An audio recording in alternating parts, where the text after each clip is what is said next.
Okay, get this. High performers don't burn out because they're weak. They burn out because they're strong for too long. If you've ever felt like you're literally running on fumes, but you just completely refuse to quit, well, this explainer is exactly for you.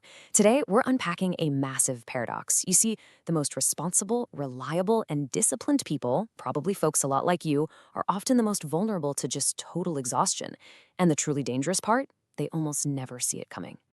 So, welcome to the explainer. Today, we are tossing out that standard, fluffy advice that just tells you to, take a vacation. Instead, we're deconstructing the actual mechanics and the biological science behind your exhaustion. We're going to look at why your intense drive might actually be the exact thing working against you right now, and, more importantly, how to fix it at a real structural level. All right, here is our roadmap for today. We've got 4 parts. First, the high performer paradox. Second, the burnout cycle. Third, your brain on stress. And finally, number 4, breaking the cycle. Let's get right into it. Part 1, the high performer paradox and how your best traits actually become a trap.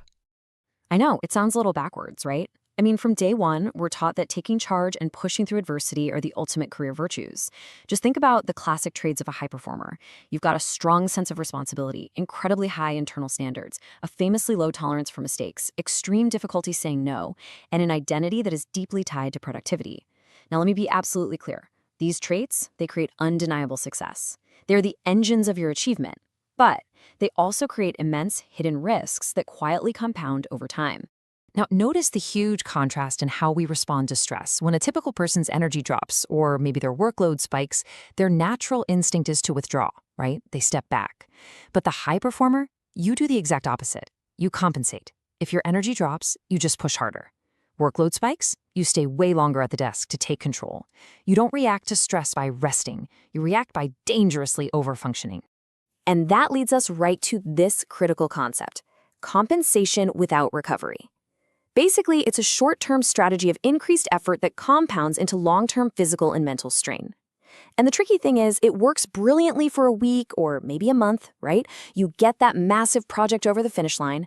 But if rest is constantly ignored, this compensation inevitably backfires, turning your absolute greatest strength into a massive vulnerability.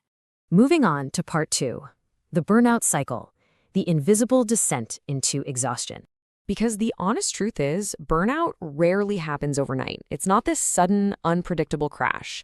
It is a stealthy, highly predictable loop. Let's actually walk through this descent step by step. Step 1 is overcommitment, saying yes way more often than you realistically should. Then comes step 2, compensation. You feel completely exhausted, but instead of resting, what do? You just drink 4 more coffees and crank up the effort. That leads to step 3, cognitive fatigue. Your focus starts to weaken, your decision-making slows way down. Then step 4, emotional detachment. Your motivation drops, you kind of start to care a little less. And then, bam, we hit step 5, self-blame. You assume your exhaustion is just a lack of discipline.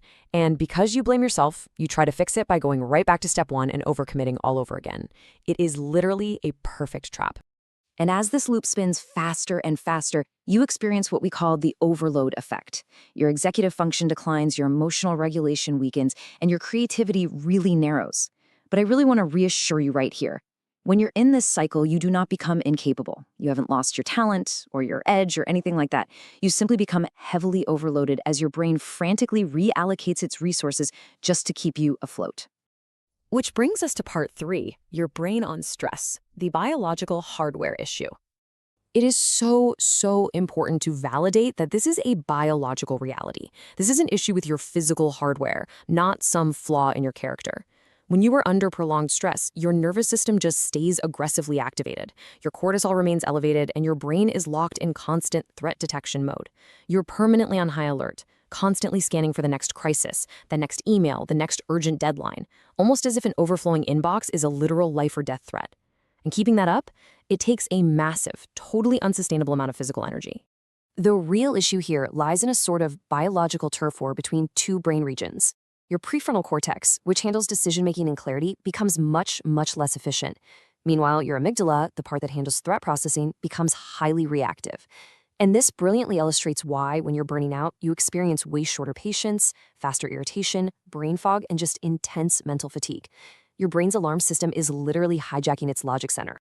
I want you to look at this quote and really let it sink in. The system isn't broken, it's protecting itself. That is an incredible shift in perspective, isn't it? This biological shift we just talked about is just your body's protective mechanism, trying to keep you safe from perceived threats. But make no mistake, and we have to be super clear about this, protection mode is absolutely not sustainable performance mode. So that naturally brings up a very important question. If the biological system isn't broken, how exactly do we fix the loop? Like, how do we get out of this threat detection trap? Well, to do that, we have to move away from the heavy science and step directly into some actionable structural solutions that actually work.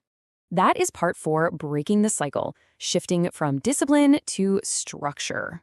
Look, we have to completely shatter the myth that overcoming burnout requires you to try harder, be tougher, or just magically have more discipline. Actually, scratch that. Relying solely on your discipline is exactly what got you into this vicious cycle in the first place. Instead, you need these 5 clear structural shifts. Number 1, reduce invisible load. You have to identify the emotional labor and the silent, unspoken responsibilities you're carrying around. Number 2, design recovery. You can't just schedule your work, you actually have to schedule disengagement. 3, train detachment. Literally train yourself to stop thinking about work after a defined hour. 4, distribute responsibility. Because if everything depends solely on you, the entire system is incredibly fragile. And number 5, separate identity from output. There is a massive difference between just blocking out time to work and actively scheduling your time to disengage. Because true sustainable ambition follows a really distinct pattern. It goes effort, then recovery, then effort, then recovery. High performance is rhythmic, guys. It is not linear. You cannot just flatline at 100% effort forever. It doesn't work. The ultimate goal for a highly ambitious person isn't to just push harder and harder until you finally break. The goal is to last longer, to play the long game. Because without recovery, your effort simply becomes erosion. Let's close out with this final thought today. Strength without recovery becomes strain. If you are an ambitious high performer, burnout doesn't mean you're weak. It simply means you have been strong without a pause. So I want you to take a hard look at your calendar right now and ask yourself, are you actively designing recovery into your week, or are you just waiting around until you crash? Thank you so much for joining me for this explainer. If this helped you reframe your ambition, make sure to subscribe for more structured, science-informed insights. Remember, sustainable ambition always wins.